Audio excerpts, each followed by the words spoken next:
The underwriter is pulling together an underwriting group while the issuer is drafting and redrafting the SEC required registration statement.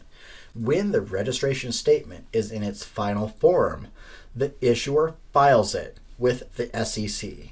Simultaneously, the issuer will also file it in each state in which the new securities will be offered for sale.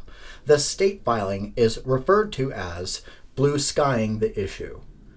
Blue sky laws. Once the registration statement has been filed with the SEC, it is followed by a mandatory 20-day cooling off period. During this 20-day cooling off period, the issuer and the underwriter cannot sell the issue, they cannot accept orders for the issue, they cannot advertise the issue, they cannot recommend the issue that is convertible into the new securities. All of that is prohibited during the 20-day cooling off period. Why is there a 20-day cooling off period?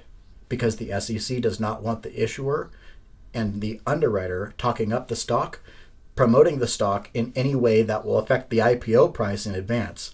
So the 20-day cooling off period is a firm piece of legislation that you need to know. During the 20-day cooling off period, the SEC reviews the registration statement. They're looking to see if any additional disclosures are needed so that you, the public, can judge the merits of the issue for yourself. It is important for you to remember that the SEC does not approve anything. It does not disapprove of an issue or pass on the accuracy or the adequacy of the information in the prospectus or the registration statement. It doesn't really approve anything. The SEC leaves that up to the issuer and the underwriter. The SEC wants to make sure that there is simply enough information for you to judge the merits of the issue for yourself. So remember, the SEC does not disapprove of anything. Any suggestion to the contrary is a criminal offense.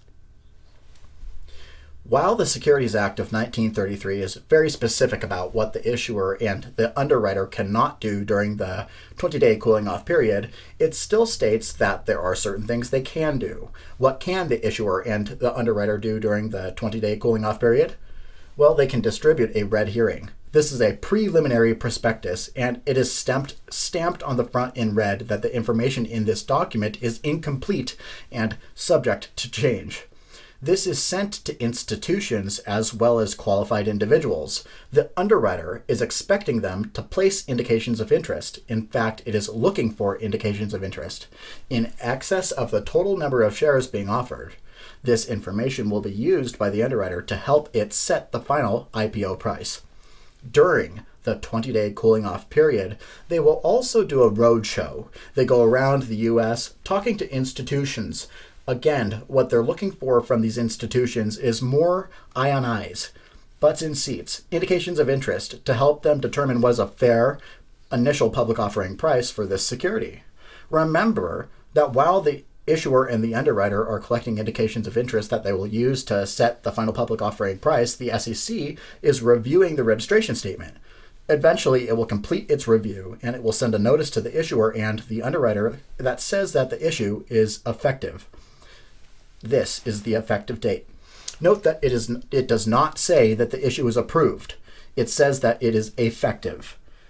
I want to repeat this because there might be a question on your test somewhere that says, which of the following is approved by the SEC? The SEC doesn't approve anything, right? So you'll want to be very aware that all the SEC is doing is making sure the information is accurate and the same. For you to have enough knowledge and make sure there's no extra additional disclosures you might need as an investor. Take care. We'll see you in the next video.